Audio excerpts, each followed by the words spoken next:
સ્વભાવમાં શાસનના વન કેસરી જેવી હિંમત, ભુજાઓમાં સિદ્ધરાજનો શૌર્ય, આંખોમાં ગાંધીજીની ચમક, લોહીની ગતિમાં નર્મદા, તાપી, સાબરમતી, ઓઝર ને ભાદર જેવી લોક માતાઓનો રણકાર અને વાણીમાં સરદાર પટેલની મગમતા સાથે અહીં ઉપસ્થિત માનનીય ટ્રસ્ટીશ્રી, એકેડેમિક ઇન્ચાર્જશ્રી, આચાર્યશ્રી, નિર્ણાયકગણ, શિક્ષકગણ ને મારા વાલા વિદ્યાર્થી મિત્રોને ગુર્જર દરાપરથી જીયા ત્રિવેદીના નમસ્કાર.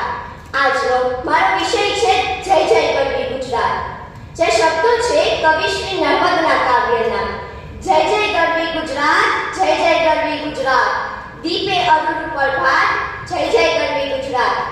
ગુજરાતને કવિ નાનાલાલે ગુડિયર ગુર્જરી કહી છે તો કવિ ઉમાશંકરે મળતા મળી ગઈ મોંઘેરી ગુજરાત, ગુજરાત મોડી મોડી લે લખીને ગુજરાતના યશોગાન ગાયા છે.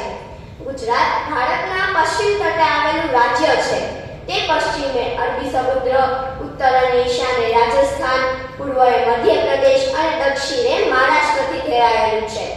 ગુજરાતનું પાટનગર ગાંધીનગર છે. ગુજરાત રાજ્યનું નામ ગુજ્જર પરથી પડેલ છે, જેમણે ઈસવીસન 700 અને ઈસવીસન 800 દરમિયાન અહીં રાજ કર્યું હતું. ગુજરાત રાજ્યની સ્થાપના 1 મે 1960ના રોજ બૃહદ મુંબઈ રાજ્યમાંથી, જ્યાં ગુજરાતી બોલાતી હોય તેવા વિસ્તારોને અલગ પાડીને કરવામાં આવી હતી. આ રાજ્ય સિંધુ ખીર સંસ્કૃતિની પ્રમુખ જગ્યાઓ ધરાવે છે, જેમ કે લોથલ ને ધોળાવીરા. લોથલ વિશ્વનું સૌપ્રથમ બંદર હતું તેવું માનવામાં આવે છે. ગુજરાતે ભારતને તેની સ્વતંત્રતા ચળવળના બે મોટા નેતાઓની ભેટ આપેલી છે, મહાત્મા ગાંધી અને સરદાર વલ્લભભાઈ પટેલ. ગુજરાતે વિશ્વને બે દેશને રાષ્ટ્રપિતા આપ્યા છે, ભારતને મહાત્મા ગાંધી અને પાકિસ્તાનને મોહમ્મદ અલી ઝીરા. આ ઉપરાંત ગુજરાતે ભારતને મોરારજી દેસાઈ જેવા સિદ્ધાંતવાદી અને રાષ્ટ્રપ્રેમી વડાપ્રધાન પણ આપ્યા છે. સરદાર વલ્લભભાઈ પટેલ ભારતના પ્રથમ ગૃહમંત્રી હતા, જેમણે 600 કરતા પણ વધારે રજવાડાઓ એકઠા કરીને બૃહદ ભારતની રચના કરી હતી. તો હાલના ભારતના વડાપ્રધાન શ્રી નરેન્દ્રભાઈ મોદી અને ગૃહમંત્રી શ્રી અમિતભાઈ શાહ પણ ગુજરાતી જ છે.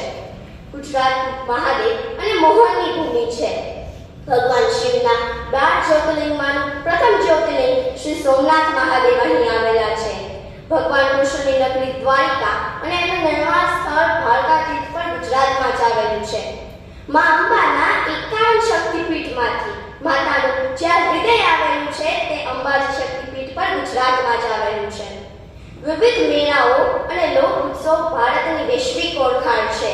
વર્ષે 2000થી પણ વધારે મેળાઓ અહીં ઉજવાય છે. 1600 કિલોમીટરના સમૃદ્ધ દરિયો કિનારો ધરાવતું ભારતનું એકમાત્ર રાજ્ય ગુજરાત વિશ્વભરમાં તેની સંસ્કૃતિ, સભ્યતા, એકતા અને અસ્મિતાના કારણે જાણીતું છે. કુદરતે ગુજરાતને અવિરત સૌંદર્ય, હરિતસૃષ્ટિ, પ્રાણી જગત અને સૌને આકર્ષિત કરે તેવી લોક સંસ્કૃતિ ભેટ ધરી છે. આજે પણ વિશ્વભરમાં ગુજરાતી અને ગુજરાતીઓનો ડંકો વાગે છે. ગુજરાતી સાહિત્ય જગત વિશે વાત કરીએ તો ગુજરાતી કવિતા કે પદનો જન્મ ભક્ત કવિ શ્રી નરસિંહ મહેતાના હાથમાં થયો. તેનો ઉછેર કવિ શ્રી નર્મદ અને ઝવેરચંદ મેઘાણીના હાથમાં થયો. ગુજરાતી કાવ્ય વારસાને અતુલ્ય વારસદારો મળ્યા છે, જેમ કે ગની દહીવાલા, રમેશ પારેખ, રાજેન્દ્ર શુક્લ, ઉમાશંકર જોશી, મનોજ ખંડેરિયા વગેરે. ગુજરાતી સાહિત્ય લોક સાહિત્યકાર હેમુ ગઢવી, કાનબાપુ, કાંચીપુટ્ટા બારોટ વગેરે જેવા લોક સાહિત્યકાર દ્વારા સિંચાયેલ છે. ગુજરાતી ભાષાને હરકિશન મહેતા, ગોવર્ધનરામ ત્રિપાઠી, કનૈયાલાલ મુનશી જેવા વગેરે શ્રેષ્ઠ નવલકથાકાર મળ્યા છે. ગુજરાતના ઉદ્યોગો વિશે વાત કરીએ તો વિશ્વની સૌથી મોટી તેલ રિફાઇનરી રિલાયન્સ ઇન્ડસ્ટ્રીઝ પણ ગુજરાતના જામનગરમાં છે. વિશ્વની સૌથી મોટી દૂધની ડેરી અમૂલ પણ ગુજરાતમાં આવેલી છે. સુરત શહેર સમગ્ર વિશ્વભરમાં હીરા ઉદ્યોગના બજાર માટે પ્રખ્યાત છે. કચ્છનો હસ્તકલા ઉદ્યોગ આખા વિશ્વભરમાં પ્રખ્યાત છે. રાજકોટ શહેર મશીન ટૂલ્સના ઉદ્યોગ માટે જાણીતું છે. મોરબી શહેર નળિયા, તળિયા અને ઘડિયાળ માટે પ્રસિદ્ધ છે. ગુજરાતનું અમદાવાદ શહેર કાપડ ઉદ્યોગોમાં ઘણું આગવું સ્થાન ધરાવે છે. અને એને ભારતને મેન્ચેસ્ટર પણ કહેવામાં આવે છે.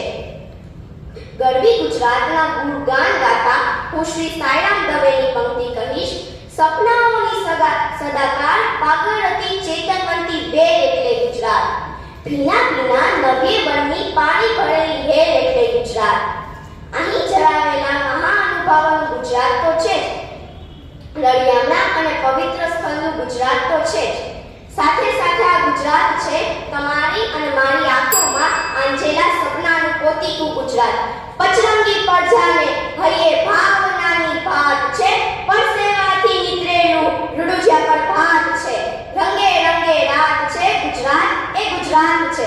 ગરજતી તાકાત છે, ગુજરાત એ ગુજરાત છે. જય જય